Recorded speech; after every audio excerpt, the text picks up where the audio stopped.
Em São Paulo eu trabalhei com algumas matérias investigativas, mas eu não era do núcleo de investigação. O núcleo de investigação era composto por outros profissionais muito qualificados, com muita história, muitos anos de trabalho nesse segmento. Então, eventualmente, eu fazia alguma coisa, mas eu não era do núcleo. Eu fazia geral.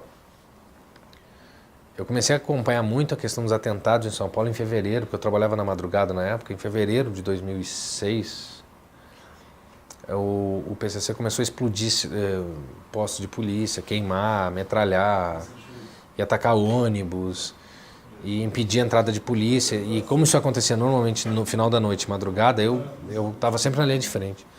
No Dia das Mães, eles resolveram devastar a cidade de São Paulo. Eles atacaram 27 bairros, se não me engano, se não mais. Foram 400 mortos naquele fim de semana em São Paulo. Foi um horror aquele fim de semana. Depois disso, eu acho que depois do Dia das Mães, eu acho que em junho, eles explodiram a sede do Ministério Público no centro de São Paulo, perto do centro de São Paulo. Botaram uma bomba lá dentro, explodiu, caiu o teto, foi um horror. Um caos. E eu, na madrugada, chegando para o trabalho, cheguei e fui o primeiro a chegar lá. Eu passei a manhã inteira. Eu me lembro que aquele dia eu entrei assim, ao vivo, eu entrei no Bom Dia São Paulo, eu entrei no Globo Rural, eu entrei acho que 2 vezes, no Bom Dia São Paulo acho que eu entrei uma vez por bloco, entre 5 vezes. No Bom Dia Brasil eu entrei mais 2 ou 3 vezes, eu entrei na Globo News, entrei na Maria Braga, assim, eu me lembro que eu não conseguia escrever a matéria de tanto que eu tinha que entrar ao vivo. Uma loucura, e fiquei muito marcado, porque era um atentado, PCC e tal, e depois em agosto, no Dia dos Pais, acontece o meu sequestro. Então as pessoas relacionaram muito uma coisa com a outra. Ele estava cobrindo, estava investigando o PCC e acabou sequestrado. Não teve essa relação.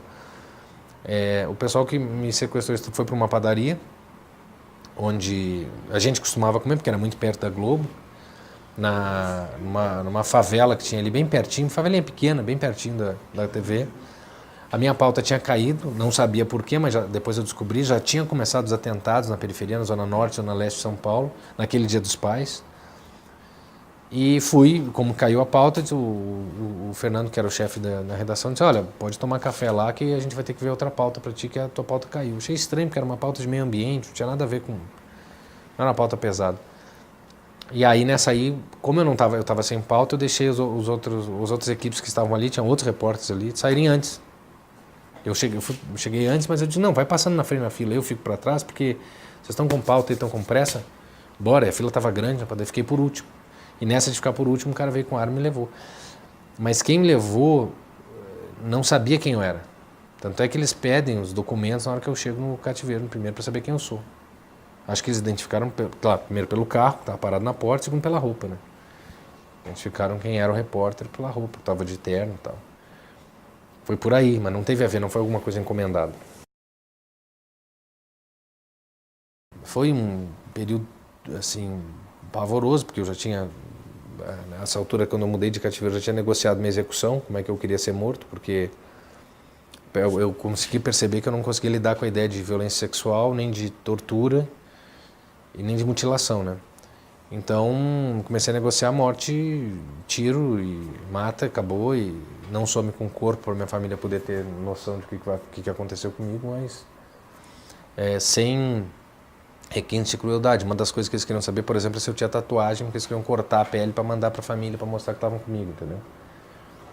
Então, quer dizer, tem toda uma psicologia por trás desse negócio que é feita para você aterrorizar quem estava lá. No caso, nem era eu. Eles não tinham nem interesse em me aterrorizar, porque um refém aterrorizado é muito pior do que um refém que está tranquilo. Mas um colega estava comigo que ia levar uma gravação que devia ser exibida na TV. Então ele tinha que estar apavorado. Ele tinha que estar com realmente medo que eu fosse moído vivo lá. Porque senão ele ia chegar, não, tá relax, tá tudo bem, relaxa. Aí talvez a providência não fosse atendida, né, o pedido deles. Foi um sequestro político. Durou 42 horas em 3 cativeiros em São Paulo. Uma situação assim muito tensa, um horror. E claro, desdobramentos emocionais disso você vai se dar conta bem depois, né? Então minha ideia foi sair falando quase como uma coisa terapêutica. Mas isso demora você conseguir elaborar um caso como esse, sabe? Tem algumas coisas que surgem assim hoje na minha cabeça. Foi exibido primeiro no Altas Horas para o estado de São Paulo. Eles perceberam que foi só para São Paulo, mas eles queriam causar uma comoção mundial.